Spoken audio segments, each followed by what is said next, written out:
maybe the 22nd, and you might see that I am not on Substack, so I want to talk to you.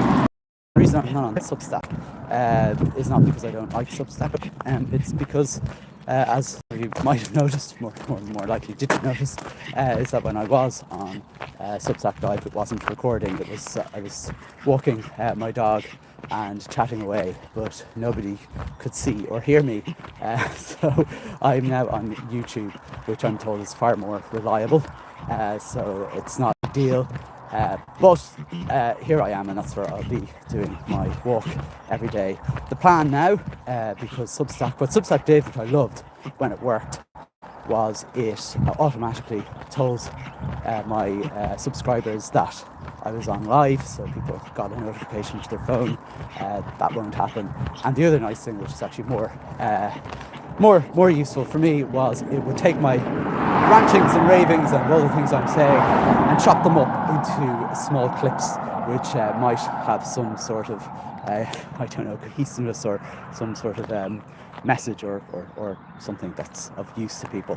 Anyway, so YouTube Live it is for the moment, and I'll have to do all the clips manually myself use a find an AI tool that will do that for me.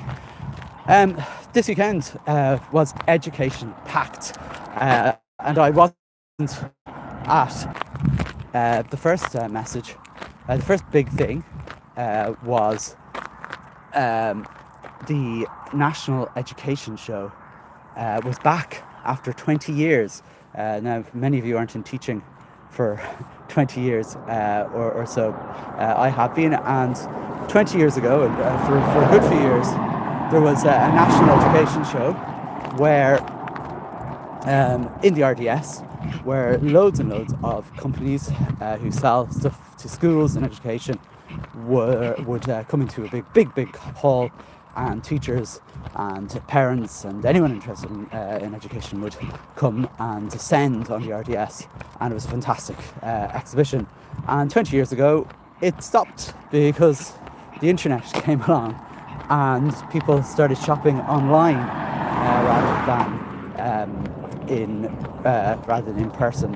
But the show is back, and I went along to it after the 20-year hiatus, and do you know what? It was really nice. It was nice to meet a couple of people there who also remember 20 years ago, and nice to almost it's like a slight reunion. I must say it was definitely, I don't remember too much about the one 20 years ago really, other than I remember being really salesy, like you were stopped at every stand, and they were, and there were things that weren't educational. I think I remember a vegetable chopping demonstration or something. Do you remember? I don't know. But this was small, definitely smaller, definitely more intimate, and definitely seemed less salesy in that, the people that were there kind of were happy just to chat and network with you. I bumped into a few people that I've met over the last year or two on LinkedIn. It's kind of interesting, I'm sort of in the second generation part of my teaching career, so there's loads of people I've met on LinkedIn in the last year who wouldn't have known me before, and interesting to meet them and chat to them and get to know them in face to face.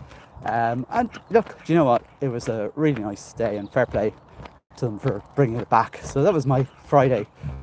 Saturday was a huge day.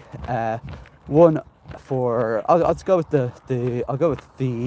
which one will I go with? I'll go with the Right to Read conference, which was organised by Deirdre O'Toole, who was on my podcast last week. And this was a reading conference that she brought to Ireland. It's been going in the US for quite some time, and this is some achievement by a group of Irish teachers, passionate Irish primary teachers, who have really, who just got together. I mean, they're all influencers. I'm sure they won't like the word influencer, but they're all teacher influencers on Instagram, and they've got together to organise a conference with no funding, no experience of making a conference, just pure passion for reading. And they got together and it brought experts from the US, along with experts from Ireland in reading, and held a conference in Dublin with 400 people. It sold out in an hour and a half, and I mean, all I can say is a huge congratulations for doing that. It's no mean feat to, number one, host a conference and run a conference, and not alone that, do that without any experience, and then have it so successful, and not only that, have it sold out in an hour and a half. It just goes to show how brilliant teachers are, and fair play to Deirdre and her team for that.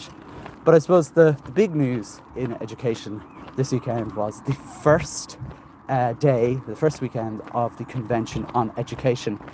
But unfortunately, it's the one I can say the least about, because as much as I scoured the media for any information about it, there wasn't any. I don't know really what went on in there. I can tell you what I'd love to have happened in there, but unfortunately I don't. Or I certainly don't have anything that I can share, because ultimately it seems, I'd imagine, the first weekend of anything, you have 150 people from around the country who don't know each other, and they come together to basically, they're going to be fixing the education system, I hope. I imagine this weekend they were chatting, getting introduced to each other, finding out what it's going to be all about. Maybe that was day one, I don't know. And day two, maybe they were going to decide what they were going to talk about. I don't know. I don't know what else you could do in a weekend with 150 sort of different voices from all around the country, all with, I imagine, different, I use the word agendas loosely, but certainly would be very, very interesting, I'm sure. So I'm hoping maybe to hear what's been going on at some point in it, and if I do, I will chat about it hopefully, and we can have a look at it and see what we think.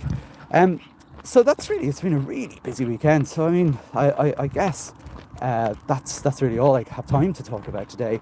Tomorrow I'm going to try again. Maybe the internet is trying to prevent me from talking about my Fringe Festival, the Unconvention. I've already had like 20 different ideas from people who filled in the form. I haven't really been advertising it much. But what I want to do is have these conversations with really interesting people I've already met, and I'll fill you in on some as they come in. One of them in particular is around how we work with behaviour in classrooms, and I think it's something that might be interesting to lots of people out there, and maybe want to talk about that, how we look at that in a 21st century way, because obviously traditional methods may still be more common, and maybe we need to look at new ways to deal with managing classrooms and so on. So that might be something worth chatting about again. This week I kind of feel the set allocations are imminent. Will they do it on the last week before the spring break, the Easter holidays? I kind of feel it's inevitable. It's got to be today or tomorrow, isn't it? It has to be. Wouldn't it be awful if they did it on Friday, the Friday that we break up for the holidays? That would just be the meanest thing to do. So maybe it'll be this week or after the spring break. You'd hope they wouldn't do it towards the end of the week, because that would be cruel. I don't know. It's interesting. I would imagine if it was this time last year, people would be tearing their hair out going, when are they going to give the staffing allocations and blah blah blah blah blah. It's early April. This year I think there's a bit more mutedness after the SNA allocations debacle. I think people might be a little happier that they haven't come out, because there's a fear that maybe revenge will be taken and there will be cuts taken there rather than the SNAs. Who knows? Anyway, look, that's it for me for today on YouTube rather than Substack. I'll try and clip this down into a few little bits and pieces, and hopefully there'll be something worth listening to in this big long rant. Listen, thanks so much for watching. Take care. Bye.